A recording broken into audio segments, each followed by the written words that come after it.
3, versículo 13 ao 14, que vai dizer assim: irmãos, quanto a mim, não julgo havê-lo alcançado, mas uma coisa faço, esquecendo-me das coisas que para trás ficaram e avançando para as que diante de mim estão, prossigo para o alvo, aleluia, para o prêmio da soberania, ou melhor, da soberana vocação de Deus em Cristo Jesus. Que Deus nos abençoe nesta manhã e que a palavra do Senhor venha falar ao nosso coração. Oremos.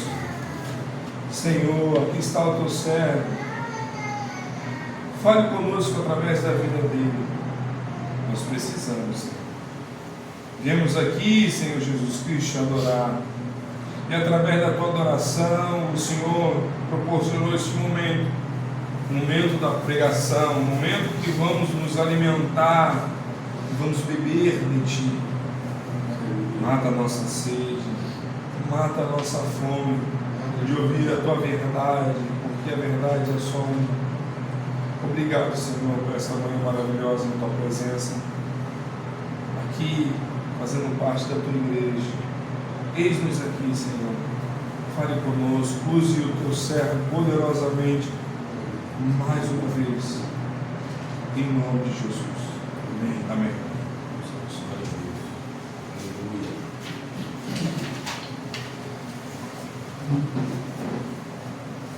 Então, glória a Deus aí. Glória a Deus. Mais um domingo na presença do Senhor. E assim será até que Ele volte. Amém? Amém. E o verdadeiro crente quer estar na presença de Deus a todo momento. Hoje nós vamos falar sobre um texto curto, um texto que está ali em Marcos, capítulo 10, versos 46 a 52, texto muito conhecido de todos, que é a cura do cego de Jericó. Mas antes de começar, como a gente faz sempre, vamos fazer uma reflexão aqui.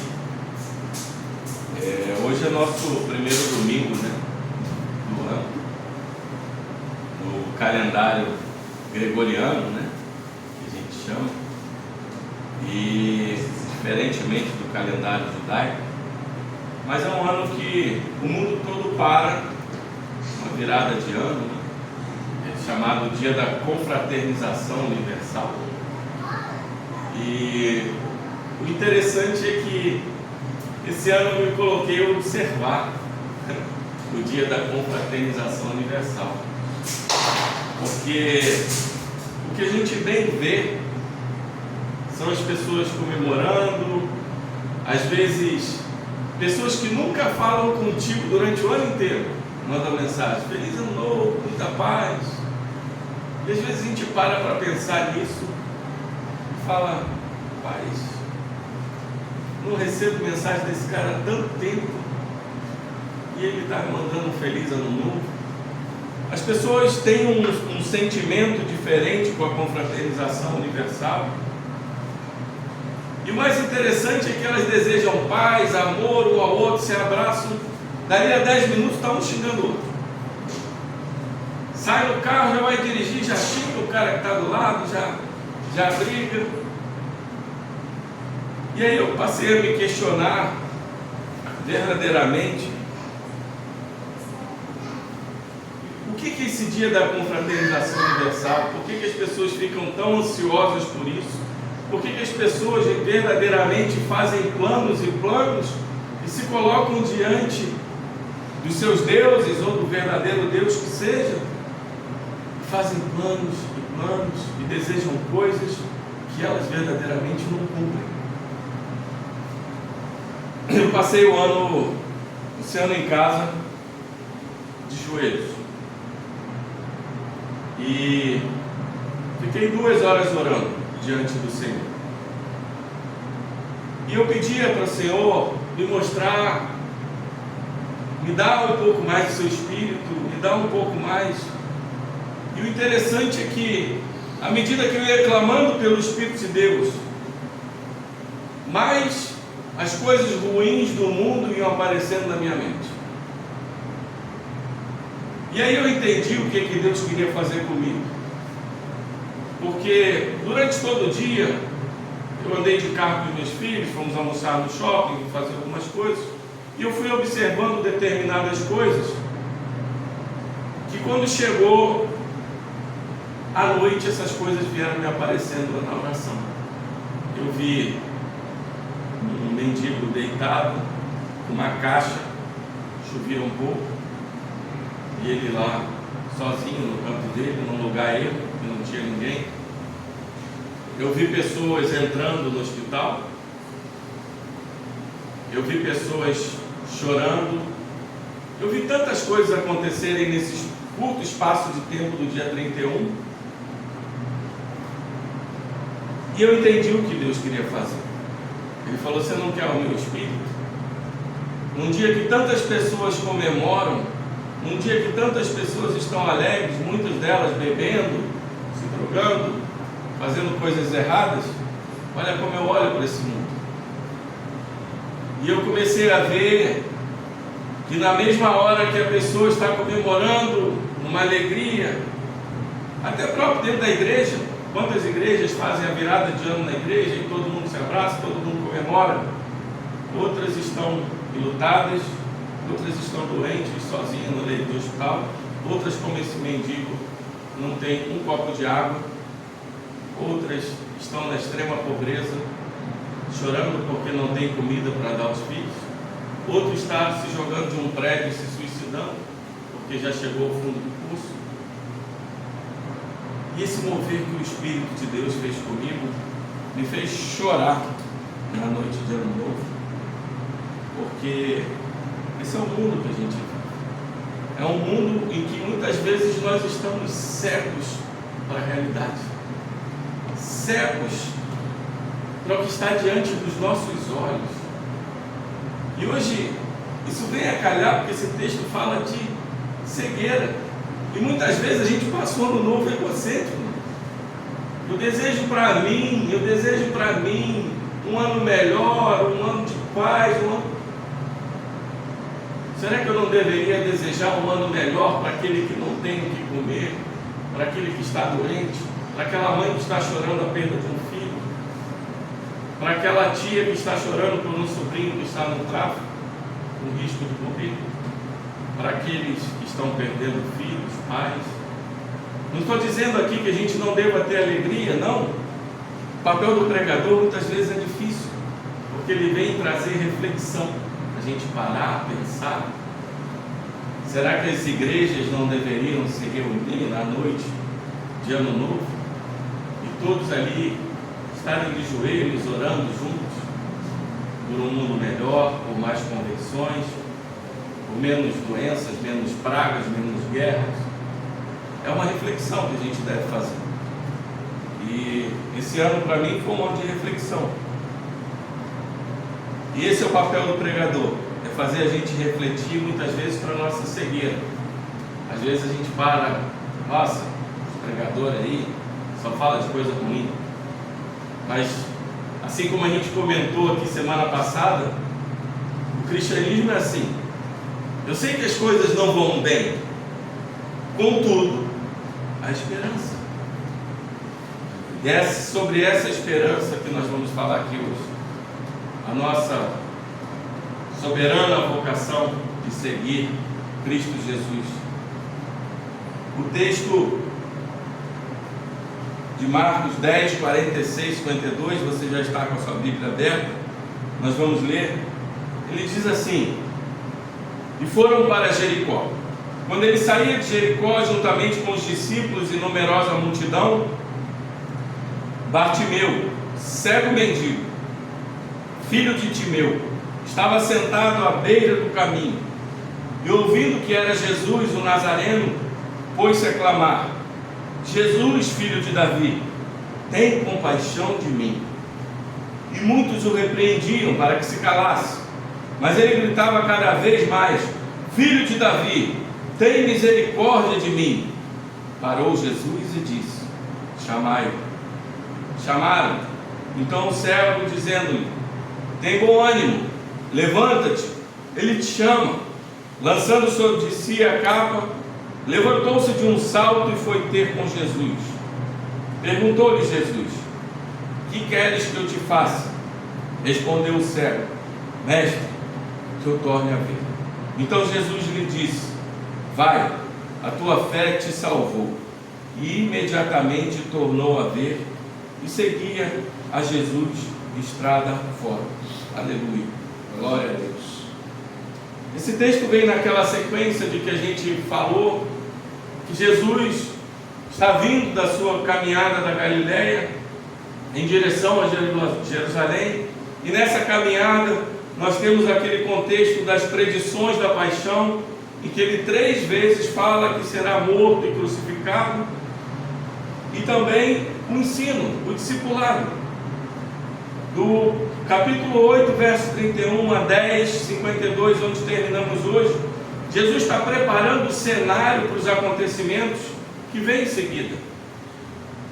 E ele já, no texto anterior que a gente pregou, ele predizeu sua morte, sua ressurreição, e ele mostra que ele veio muito mais do que para ensinar. Ele veio para pagar o resgate de muitos. Ele veio para se entregar naquela cruz. E o caminho dele, Jesus, desde que iniciou seu ministério, o foco, o olhar dele é sempre para a cruz.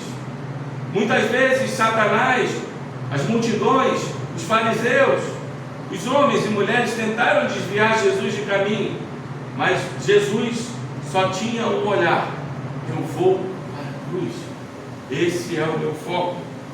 E ele começa a andar, e nós devemos entender que no meio desse andar para a cruz, Jesus está dando o discipulado aos seus discípulos, e ele fala que o discipulado não é só de comportamentos identificáveis no casamento, ou com as crianças, ou com as posses, mas conforme demonstra Bartimeu, porque Bartimeu segue Jesus pelo caminho.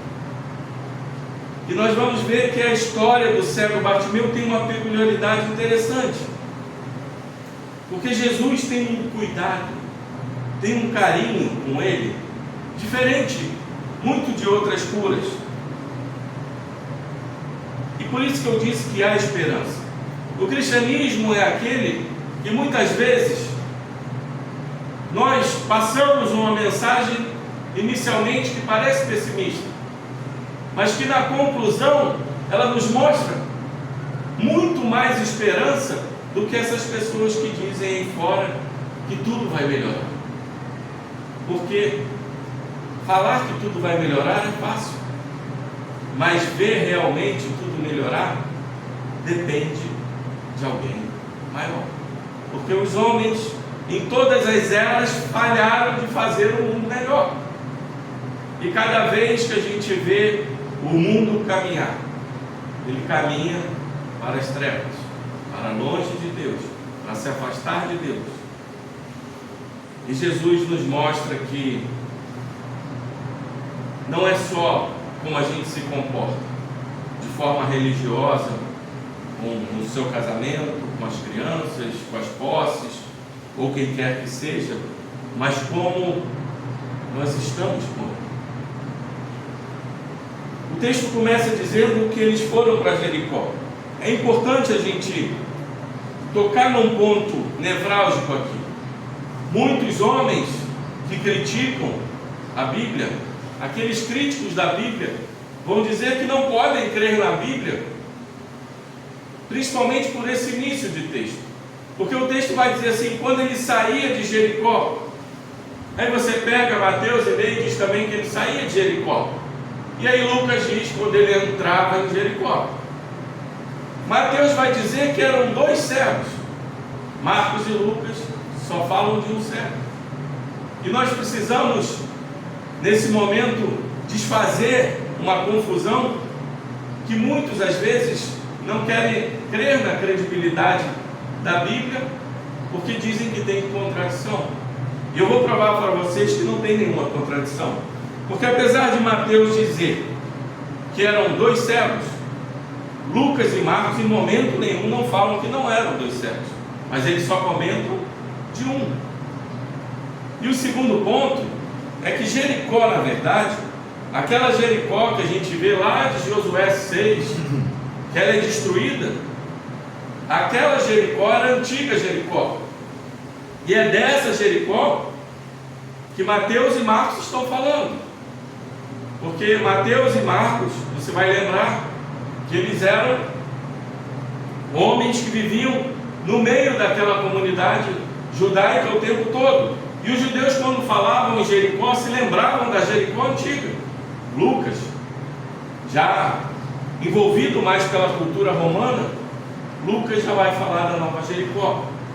E a Nova Jericó, ela foi reconstruída por Herodes no primeiro século, uma Jericó linda, onde tinha teatros, anfiteatros, o palácio de inverno do rei Herodes, uma cidade linda construída era chamada da Cidade das Palmeiras, onde tinha uma brisa que vinha do deserto ali, muitas vezes movimentavam aquelas flores, aquelas palmeiras, e uma cidade que também tinha banhos termais, lugares de banho, porque naquela região, uma região de salinidade muito grande, e ali verdadeiramente aquelas pessoas iam para ter algum tempo, iam para ter algum momento. Inclusive os sacerdotes que trabalhavam no templo, os levitas, os sacerdotes, que eram em torno de 20 mil, esses 20 mil, a todo momento, eles não tinham onde dormir. E para onde que eles iam? Para a cidade dormitório também, que era Jericó. Jericó era uma cidade que ficava a cerca de 23 a 25 quilômetros de Jerusalém, numa subida muito íngreme, numa dificuldade de você andar, por ali tinha muitas cavernas, um chão muito ruim, e a pessoa tinha que andar cerca de 1000 metros de altitude para chegar a Jerusalém, porque Jericó é a cidade mais baixa do mundo.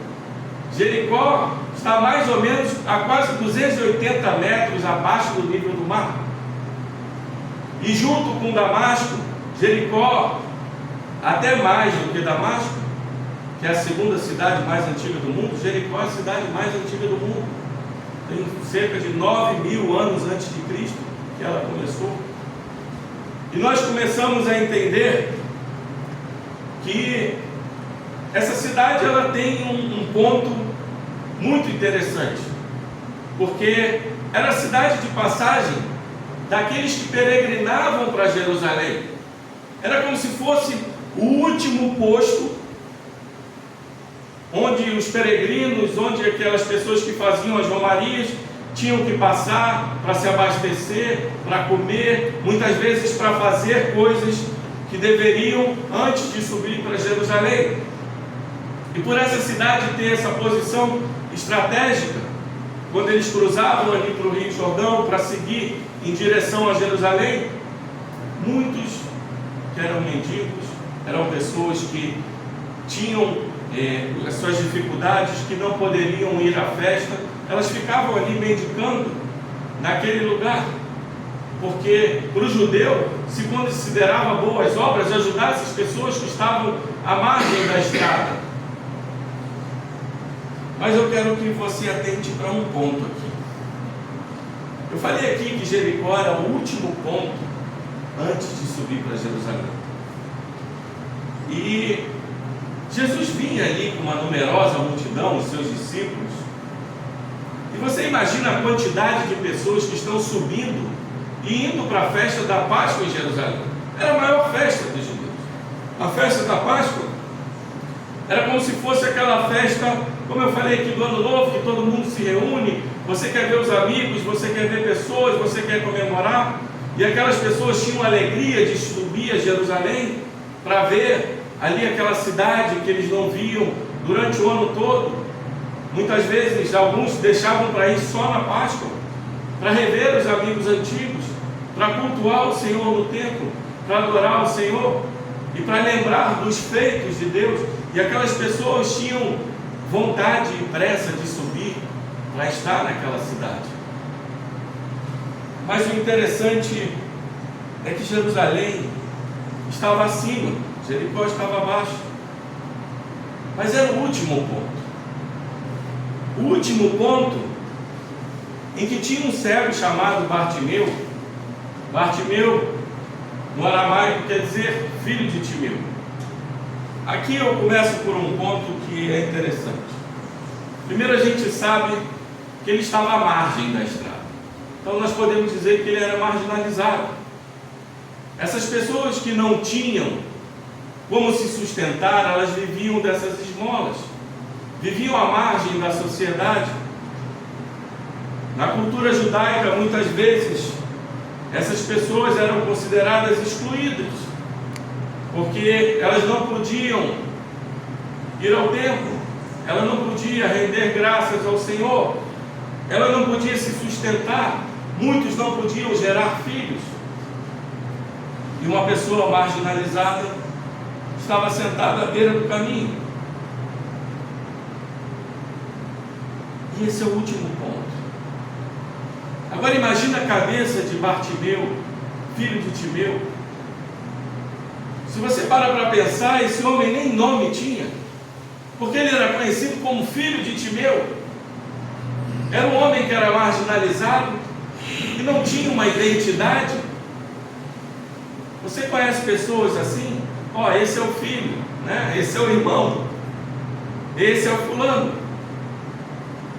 E muitas vezes a pessoa não sabe o nome dele, muitas vezes a pessoa não conhece a identidade.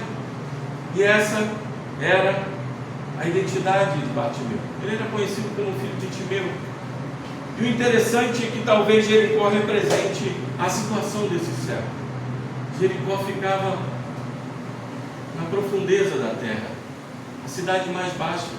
Talvez isso reflita até o quadro de depressão desse cego, de como ele se via, da baixa autoestima dele. E o interessante é que aquela região, ela tinha ali perto de Jericó, tinha a questão do Mar Morto, uma água tão salobra que 1/3 da água é sal, que você boia se você se soltar. Você não precisa saber nadar no Mar Morto, mas é um mar que não tem vida. Então, preste atenção, nós estamos falando de uma cidade que está nas profundezas. Nós estamos falando de uma cidade que tem um mar perto que não tem vida. Será que isso não representa muitas vezes como Bartimeu se considerava? Um homem com baixa autoestima, um homem que não tinha vida para dar. No cristianismo nós entendemos que é vivo quem é aquele que pode dar vida, é aquele que pode transmitir vida. E esse homem estava ali olhando para aquela multidão e olhou para Jesus e viu Jesus como a última oportunidade dele. Porque Bartimeu deve ter pensado assim: eu já ouvi falar desse homem, eu ouvi falar que ele curou leprosos, eu ouvi falar que ele curou um cego, eu não posso ver, mas eu ouço. Jesus, a fama de Jesus corria por toda a Galileia, toda a Judéia, toda a Pérea. E se imagina a cabeça desse homem, o burburinho falando: Jesus está vindo, Jesus está vindo. E ele ali naquele ponto nevrálgico de que era a última estação dos peregrinos para subir para Jerusalém, ele deve ter pensado assim: essa é a minha última oportunidade, essa é a minha última oportunidade de agarrar esse homem. Em Paris tem uma estátua muito interessante sobre a oportunidade.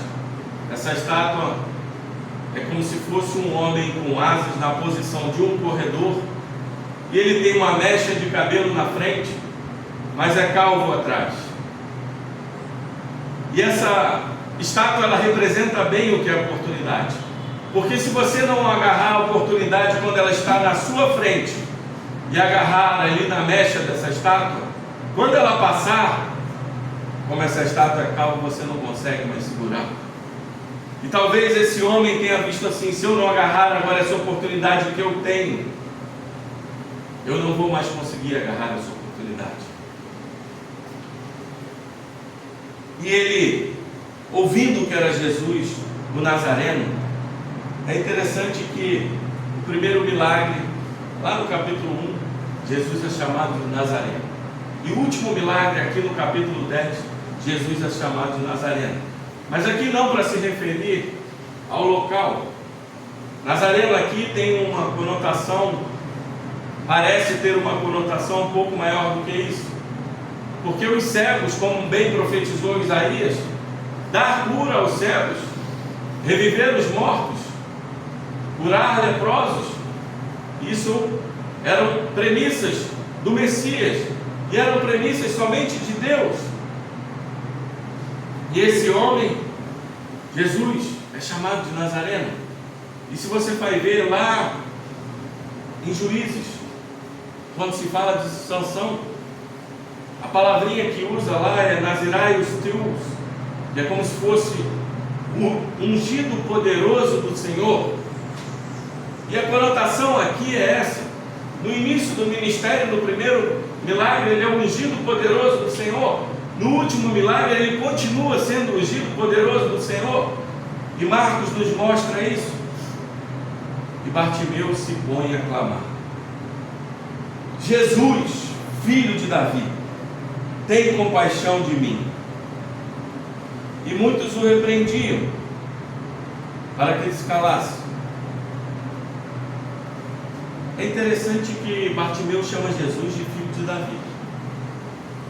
Desde aquela profecia que está em 2 Samuel, no capítulo 7, nos versos 11 a 14, que diz assim: desde o dia em que mandei houvesse juízo sobre o meu povo de Israel, dar-te-ei, porém, descanso de todos os teus inimigos. Também o Senhor te fez saber que Ele, o Senhor, te fará casa. Quando teus dias se cumprirem e descansares com teus pais, então farei levantar depois de ti o teu descendente, que procederá de ti, e estabelecerei o seu reino. Entenda bem, Natan está falando a Davi, do seu descendente, do descendente que nós conhecemos, o filho de Davi. E o interessante é que isso só vai ser dito um século antes de Cristo, nos Salmos de Salomão, que nem estão na nossa Bíblia. Salmos de Salomão 17, 21 vai dizer: veja, Senhor, e levanta-lhes o rei deles, filho de Davi, para reinar sobre Israel, seu servo, no tempo que escolheste, Deus. Salomão aqui está falando do filho de Davi. É a primeira e última referência do filho de Davi até que Jesus viesse. E o interessante é que Salomão está falando de um rei humano que viria para governar sobre os povos e viria realmente para livrar Israel daquela opressão. Mas você olha para Bartimeu e ele chama filho de Davi. Quando ele chama como filho de Davi, é como se ele estivesse dizendo: eu sei quem tu és, eu conheço. Apesar dos cegos e muitos daqueles que eram marginalizados não pudessem às vezes estar no templo, ou não pudessem ler a palavra como a gente lê, porque não existia método Braille naquela época, eles ouviam as pregações. E muitas vezes, meus irmãos e irmãs, um cego pode ter muito mais visão do que quem tem visão. Não sei se você já fez o teste de você pegar, fechar os seus olhos quando você está ouvindo uma música ou quando alguém está falando. Você presta muito mais atenção, você guarda muito mais quando você anula um sentido. Talvez a percepção daquele homem, talvez o sentido de tato dele, o ouvido dele funcionava muito melhor, porque nós somos seres visuais. Nós queremos a todo tempo olhar para isso, olhar no vídeo, olhar para aquilo, olhar para a natureza, mas nós não queremos ouvir, nós não queremos muitas vezes tocar. E essa é a verdade, porque os cegos, e esse cego em especial, ele tinha uma visão muito diferente de Jesus. Ele chama Jesus filho de Davi. É como se ele estivesse dizendo: o Senhor que é o Messias, que veio para salvar, que veio para perdoar pecados, que veio para curar, tem compaixão de mim. Ele usa uma palavra, compaixão, que é como se você tivesse tendo verdadeiramente paixão com aquela pessoa, no sentido de que você se doa para aquela pessoa. Jesus, se doe para mim, apenas um pouco. E a multidão quer calar. O interessante é que nessa mesma cidade, irmãos, a multidão quis impedir Zaqueu de ver Jesus. E agora a multidão quer impedir o cego Bartimeu de vir a Jesus. E muitas vezes nós vamos ver em todo o ministério de Cristo que a multidão impedia, às vezes, Jesus de se locomover, às vezes de alguém chegar perto dele, como nós vimos em diversos milagres. Mas a presença de Deus, ela é tão importante, ela é tão significativa, que uma passagem de um homem como Jesus não tem como ficar despercebida. E Bartimeu, mesmo com que aquelas pessoas começam, cala-te, vai para lá, ele não quer saber de você, ele grita mais alto: Jesus, filho de Davi, tem misericórdia de mim. Agora vem o ponto que eu acho lindo nesse texto. Você imagina milhões de pessoas subindo. Vamos colocar aqui que nesse burburinho aí tem milhares, e Jesus no meio desses milhares. E Jesus para ouvir um grito de socorro. Jesus para ouvir um coração desesperado. O cristianismo não é para pessoas bem intencionadas. O cristianismo é para aqueles desesperados. É para aqueles que colocam o seu coração na boca e clamam por esse Deus: tem misericórdia de mim, tem compaixão de mim. E o mais bonito desse texto é que o nosso Senhor tem compaixão de nós. Ele para, Ele nos ouve, Ele nos toca, Ele fica do nosso lado. Quando todo o mundo parece estar contra você, Ele se vira para você e fala: eu estou aqui. Esse é um Deus que é diferente. Esse é um Deus que não pede sacrifício, mas Ele se sacrifica. Esse é um Deus que não se faz de surdo, assim como os profetas de Baal viram ali diante de Elias. Esse é um Deus que ouve do seu trono, que inclina a sua cabeça e atenta com seus ouvidos para o seu clamor. Esse é um Deus que Ele é onipresente, e que muitas vezes, quando você está derramando lágrimas, chorando, em desespero, Ele se coloca ao seu lado e diz assim: eu estou aqui. Quantas vezes nós já oramos e sentimos essa presença, esse abraço, em que a gente para às vezes e pensa assim: parece que o mundo todo está contra mim, mas eu tenho o Senhor, eu tenho o que é mais precioso, eu tenho o maior tesouro da minha vida. O mundo inteiro pode se esquecer de mim, meu pai, a minha mãe, os meus filhos, a minha família, os meus amigos, mas eu tenho o Senhor. E é assim que Jesus faz. Ele para e diz: chama. Quando vem esse chamado, é para acabar com o nosso coração, porque o chamado de Cristo é um chamado de compaixão e misericórdia, como a gente viu no texto, mas acima de tudo é um chamado de amor, um amor eterno, um amor quando lá, ainda na eternidade, sem a criação, o Cordeiro já estava morto antes da fundação do mundo. É esse amor que eu estou falando, que para e diz: chama. E aquelas pessoas são comovidas por esse amor. Porque muitos poderiam dizer: Jesus, você está louco? Olha a quantidade de pessoas, nós vamos parar, vamos chamar, é um mendigo, não é nada demais. Nós temos que ir para Jerusalém, a festa já está começando. Mas o amor de Jesus, ele é tão forte, que essas pessoas acabam caindo em si e vão lá chamar e dizem: tem bom ânimo, levanta-te, ele te chama. Eu quero parar aqui com vocês e ver como esse homem reage. Muitas vezes, irmãos, eu vinha conversando com o Zé, a comodidade é algo que destrói nossos corações. Às vezes as pessoas estão muito tempo em um emprego, você convive muito tempo com a sua família, você está há muito tempo na sua igreja e você começa a perceber pouco o que pessoas de fora podem perceber. Às vezes você está reclamando do seu filho, da sua filha, e a pessoa que está de fora fala: você tem um filho abençoado, você tem uma filha abençoada.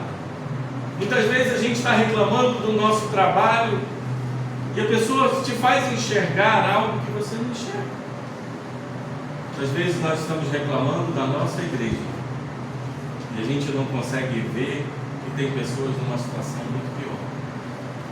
Nesse mundo, meus irmãos, não há nada perfeito. Esse mundo é um mundo quebrado.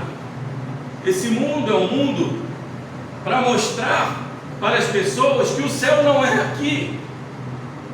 Esse mundo foi criado para dizer: é imperfeito, sim, tem problemas, sim, vai continuar assim até o fim.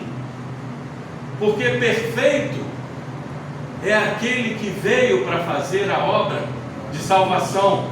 Porque perfeito é aquele que está assentado no trono.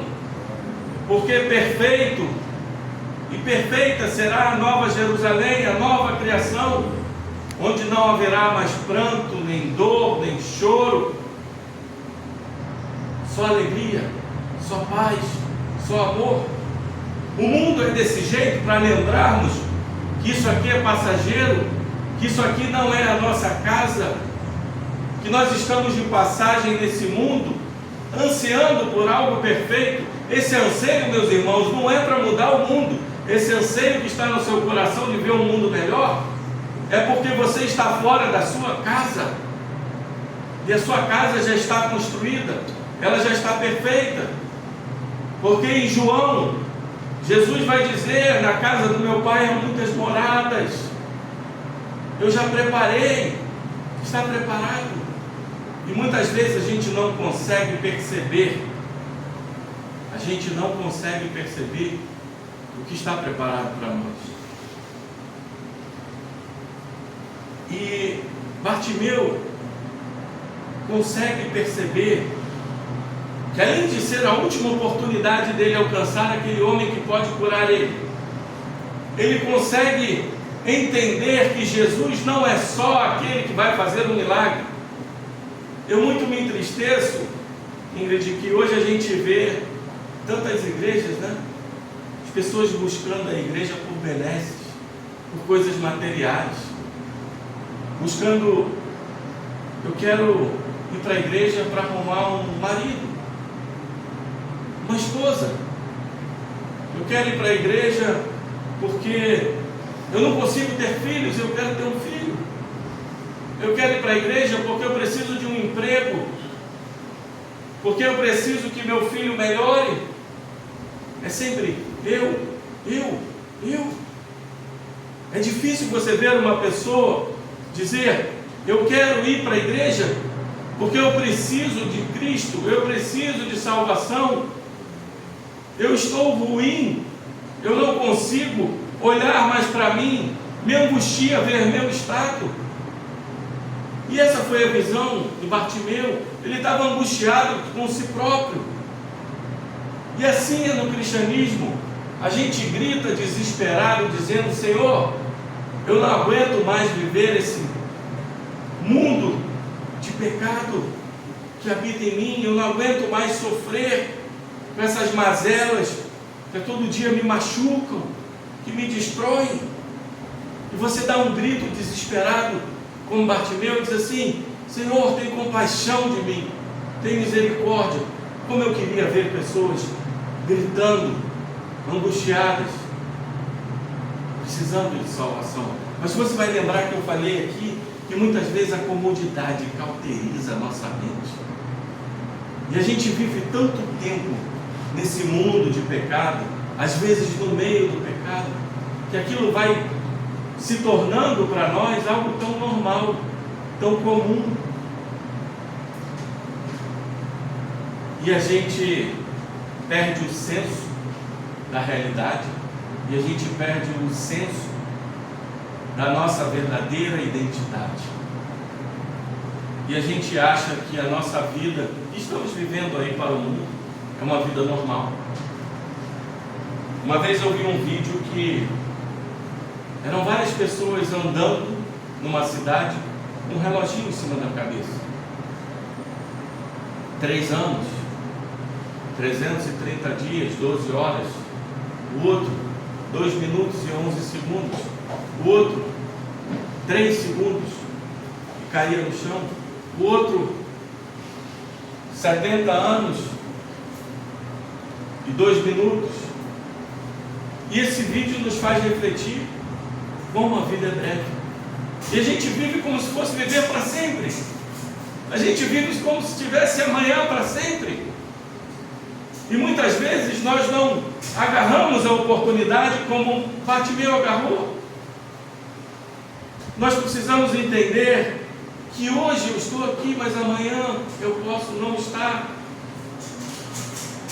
E muitas vezes Jesus está chamando você, muitas vezes Jesus está dizendo: é hoje, daqui eu vou para a cruz.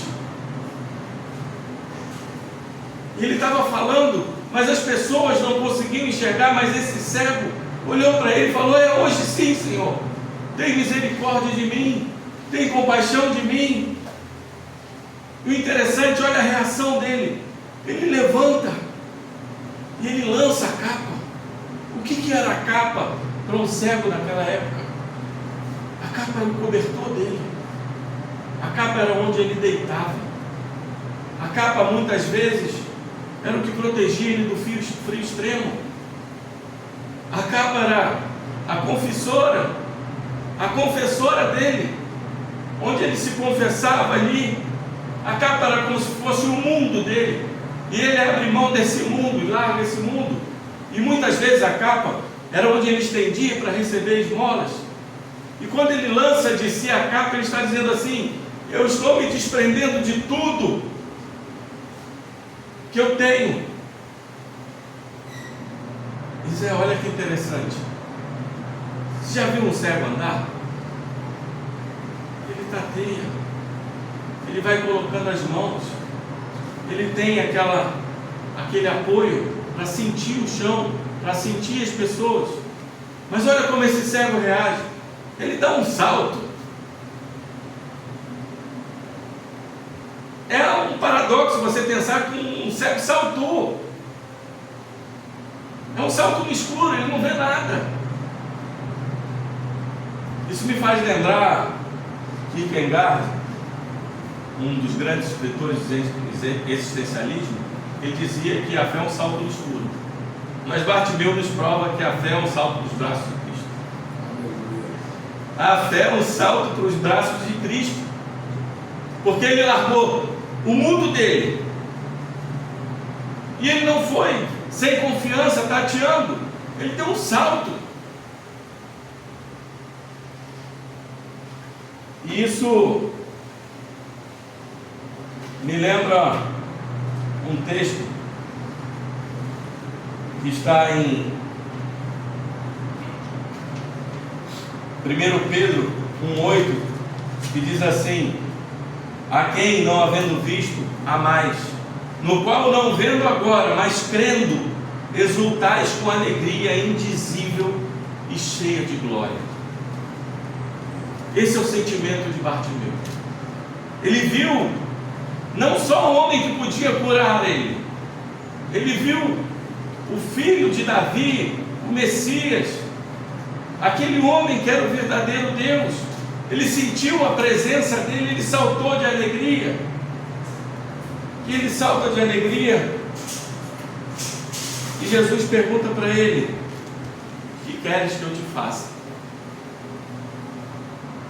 É interessante que nós sabemos que o nosso Deus é onisciente. Ele sabia o que Bartimeu queria, mas a gente para e vê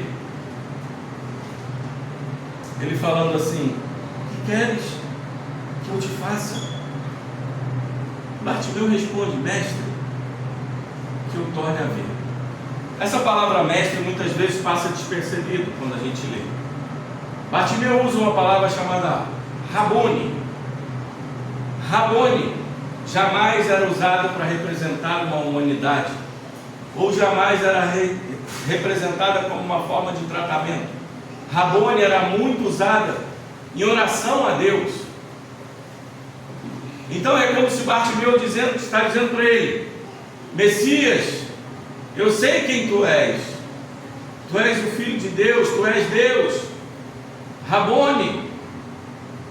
Ele dá uma importância para Jesus, e essa palavra move o coração de Jesus, porque ele fala assim: mestre, que eu torne a ver. Mas quando eu leio esse texto, eu paro para pensar: será que Bartimeu estava se referindo só à sua visão? Ou será que ele estava referindo: eu quero ver quem você é, eu quero olhar para esse homem que em todo seu ministério curou, abençoou, perdoou pecados, amou. Eu quero te ver, meu rei. Para mim está muito mais profundo aqui. Mestre, que eu torne a ver. Porque aquele homem tinha uma baixa autoestima. Aquele homem não podia fazer nada, não podia se doar, não podia abençoar, não podia levar vida às pessoas. O que ele transmitia era só depressão, morte, marginalidade. E ele dá um salto com uma alegria indizível para dizer: mestre, eu quero ver o que o Senhor pode fazer. Porque não existe alegria maior para um cristão do que ver os milagres que Cristo proporciona, não nas nossas vidas, mas na vida de outros. O momento que mais me alegra dentro de uma igreja é ver uma pessoa dobrar os seus joelhos em oração, entregar sua vida a Cristo. Esse é o maior milagre que existe. É o milagre de pegar uma pessoa morta em delitos e pecados e dar vida a ela. E Cristo está aí justamente para isso. E aí Jesus diz para ele: vai, a tua fé te salvou. Jesus não dá só uma cura física para ele, Jesus dá uma cura espiritual. A palavrinha no grego aqui, sozo, é uma palavra que diz de cura espiritual. Porque nós, seres humanos, olhamos para o físico, e como eu falei aqui, a gente perde a percepção de que nossas almas estão enfermas, que o nosso corpo está doente, precisando de cura. Mas quando Jesus chega nas nossas vidas, Ele não chega só no físico. Porque às vezes você entra na igreja: Senhor, eu quero ser curado dessa doença. Mas Ele diz: eu vou te dar muito mais do que você pensa. Eu vou curar a sua alma. Eu vou curar a enfermidade da sua alma, o seu corpo doente, e vou te abrir os olhos para que você enxergue como esse mundo precisa de vida. E essa cura do cego Bartimeu, ela nos mostra algo muito interessante, porque a conversão para Cristo não é algo de que eu aceitei Cristo para a minha vida, e eu vou para casa. Eu não vou para a igreja porque eu não era aquele irmão, não. Eu não vou para a igreja porque o pastor é chato. O pastor não prega que eu vou ganhar um carro. O pastor não prega que coisas boas, ele só fala de coisas ruins. Eu não vou para a igreja porque o ar-condicionado não está funcionando bem. Essa é a nossa realidade. Mas quem verdadeiramente tem esse chamado e ouve essas palavras: filho, a tua fé te salvou, o seu desejo é dia após dia estar no colo daquele que se salvou. E olha como esse homem reage. A palavra que Marcos usa aqui é imediatamente. Ele não foi para casa tomar banho, ele não foi pegar uma roupa, ele não foi pentear o cabelo, ele imediatamente tornou a ver e seguiu Jesus. Você pega um homem marginalizado, que não tinha nada para oferecer, com baixa autoestima, sem vida, você dá vida para esse homem. Ele não é mais um excluído, ele agora é do círculo íntimo, e ele tem o prazer de seguir a Cristo. Ele tem o prazer de se colocar atrás de Cristo e dizer: eu vou te seguir. Por que nós, antes de começar a pregação, lemos aquele texto de Paulo em Filipenses 3, 13 e 14, que diz: prossigamos para o alvo da soberana vocação que é Cristo Jesus. É porque quando a gente verdadeiramente tem o Espírito de Deus em nossas vidas, quando a gente, assim como fala Isaías, que nós saímos das trevas para a luz, nós não queremos mais ficar em trevas, nós queremos seguir aquele que é a fonte de toda a luz. E Bartimeu nos mostra muito isso. Nós vemos todo o capítulo 10 mostrando como somos falhos. Os fariseus, os escribas, aqueles que repreenderam as crianças, aqueles que falaram do casamento, os seus discípulos pedindo poder e glória. Bartimeu não pediu poder, nem sucesso, nem glória, mas ele entendeu que o caminho para o sucesso é seguir Cristo. O caminho para o sucesso é esse caminho, muitas vezes de dor, de sofrimento, de angústia, mas que você está do lado daquele que nunca vai te abandonar, que vai te consolar, que vai te abraçar, que vai estar do seu lado dizendo: filho, eu estou aqui todo o tempo contigo. Eu não tiro a selva, mas eu ando pela selva contigo. Eu não tiro as ondas do mar, mas eu te levanto das ondas do mar e você está comigo. Assim é como o nosso Deus, o nosso Senhor, age conosco. E se você sai das trevas, é para seguir a luz. É quando nós, com todo o coração, nos entregamos e falamos: Senhor, assim como o apóstolo Paulo falou, todas as coisas ficaram para trás como esterco, e agora eu quero seguir para o alvo que é Cristo Jesus. Isso é algo muito profundo, e é disso que verdadeiramente hoje as pessoas precisam. Não digo das pessoas do mundo somente, as pessoas que acham que estão na luz, as pessoas que muitas vezes frequentam igrejas com uma programação de final de semana, mas em suas vidas durante toda a semana não querem seguir a luz e se misturam no mundo como se o mundo continuasse dentro dele. É aquela frase que a gente sempre fala: saiu do Egito, mas o Egito não saiu dele, não saiu dela. E essa cura tem muito para nos ensinar. Primeiro, para terminar, a fé robusta desse homem. É uma fé que nos mostra que ele compreende o que muitos no capítulo 10 aqui não compreenderam. Até os discípulos que andavam 3 anos com Cristo não compreenderam quem ele era, não tiveram olhos, percepção para o filho de Davi. Nós sabemos que a fé é um dom de Deus, mas muitas vezes o nosso Senhor valoriza nós que somos os receptáculos da fé.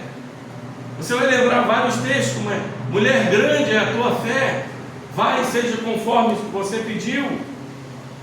Se tiveres uma fé pequena como um grão de mostarda, pode mover esse monte daqui para lá.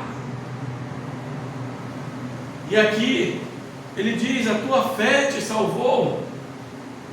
Ele valoriza essa fé robusta, e muitas vezes o que ele quer ouvir de você é: eu acredito que o Senhor pode mudar a minha vida, eu acredito que o Senhor é a luz que eu preciso.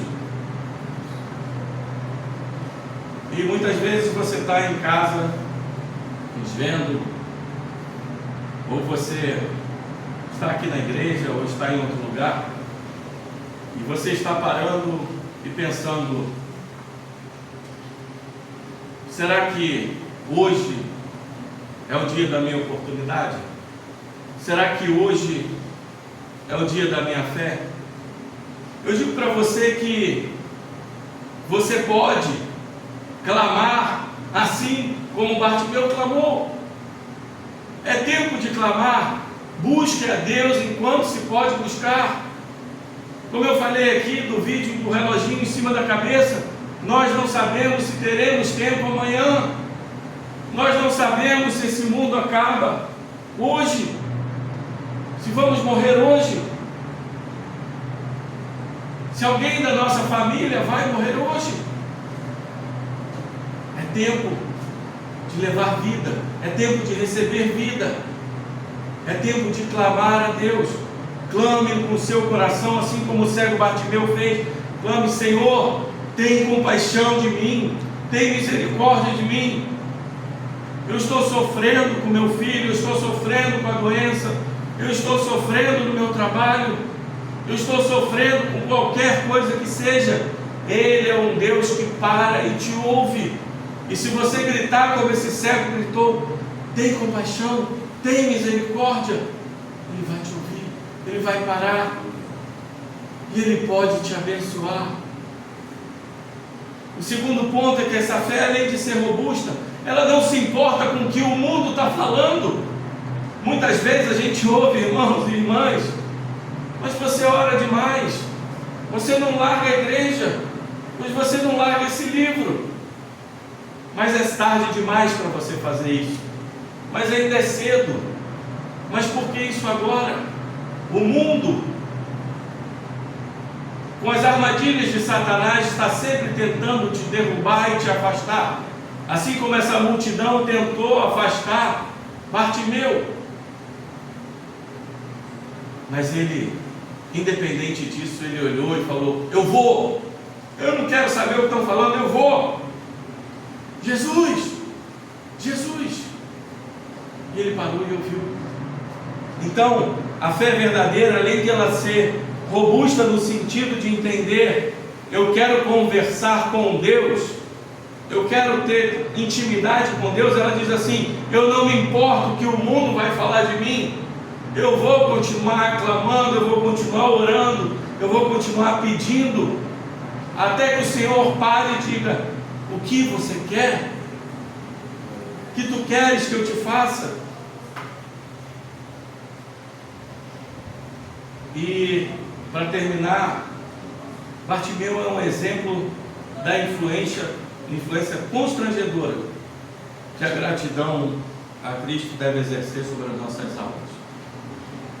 Porque o apóstolo Paulo falou em 2 Coríntios 5,14: o amor de Cristo nos constrange, julgando nós isto, um morreu por todo, logo todos morreram.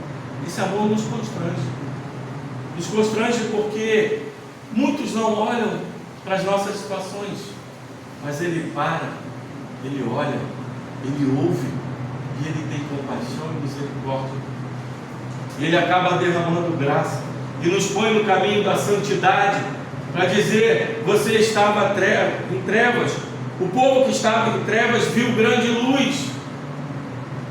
E meus irmãos, quem já passou por muitos momentos de ficar sem luz, eu digo de luz artificial mesmo, ou naqueles países que muitas vezes lá no norte do planeta, que tem praticamente ali só 4 horas de luz solar e 20 horas de noite, como é difícil. E a gente viver em trevas. Quando você vai para a luz, você não quer mais estar em trevas.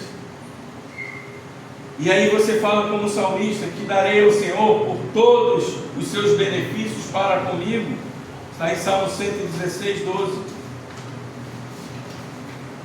Para terminar, esse é o momento que a gente tem que refletir sobre essa mensagem. Reflita você que está em casa, reflita você que está na igreja.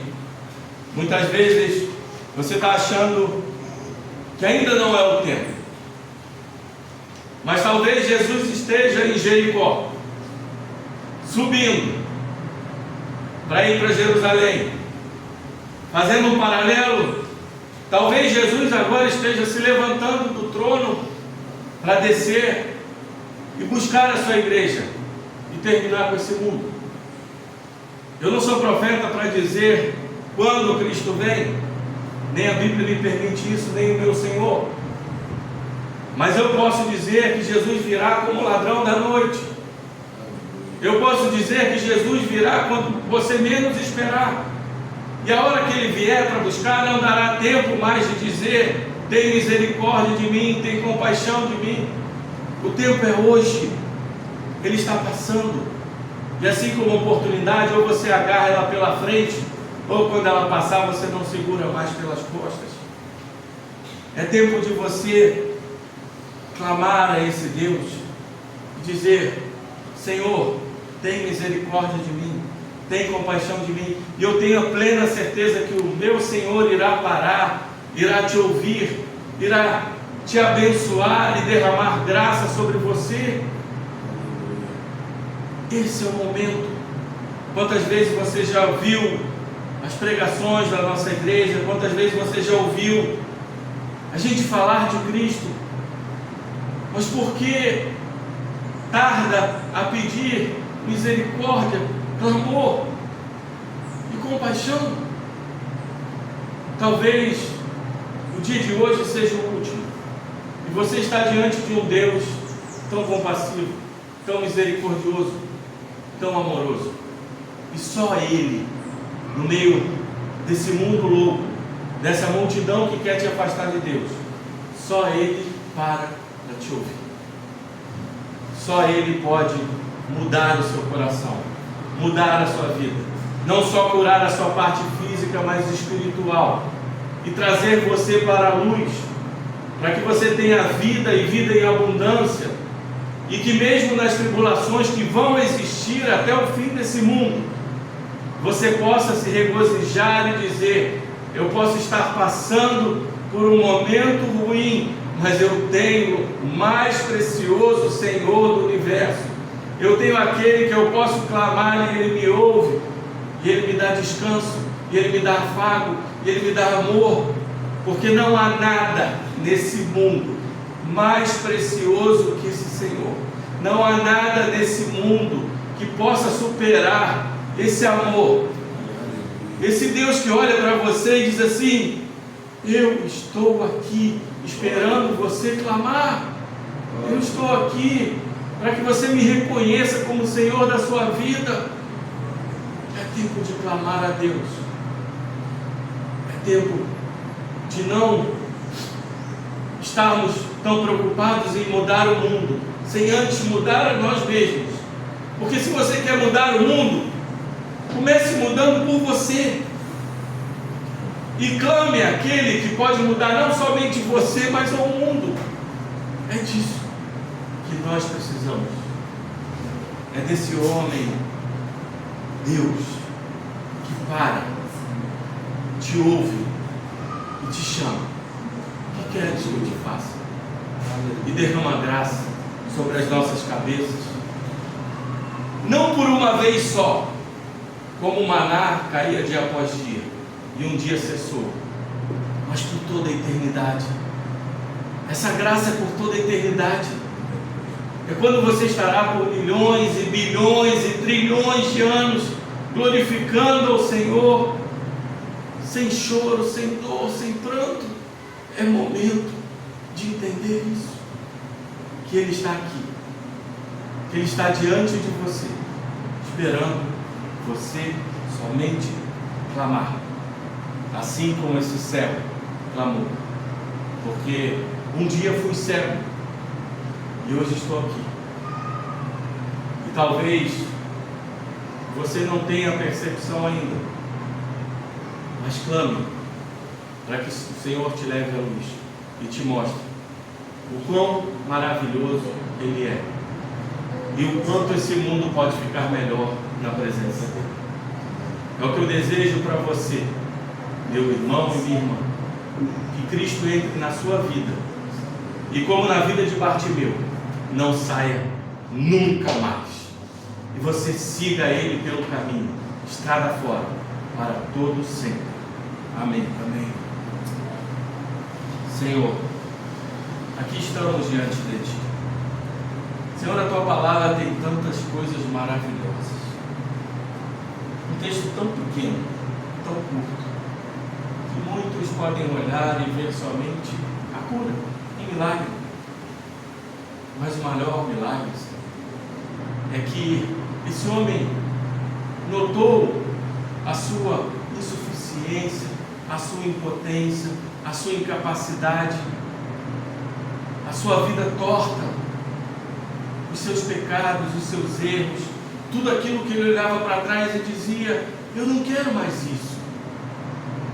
E ele buscou a Ti, e clamou, e recebeu o Teu amor e a Tua graça, e a alegria dele foi tão indizível, tão grande, que quando o Senhor chamou ele, ele saltou de alegria para os Teus braços, e o Senhor o curou, não só fisicamente, mas espiritualmente, e Ele te seguiu pelo caminho, e temos a certeza que estaremos com Ele nos céus, porque esse homem não teve vergonha de mostrar quem ele era, ele não teve vergonha de dizer que ele estava, muitas vezes, em pecado, ele estava angustiado, aflito, ele clamou, ele chamou, o Senhor parou, ouviu, atendeu e derramou graça eterna sobre ele. Assim como o Senhor derramou sobre a minha vida, sobre a vida de muitos irmãos e irmãs, e ainda pode derramar por esse mundo.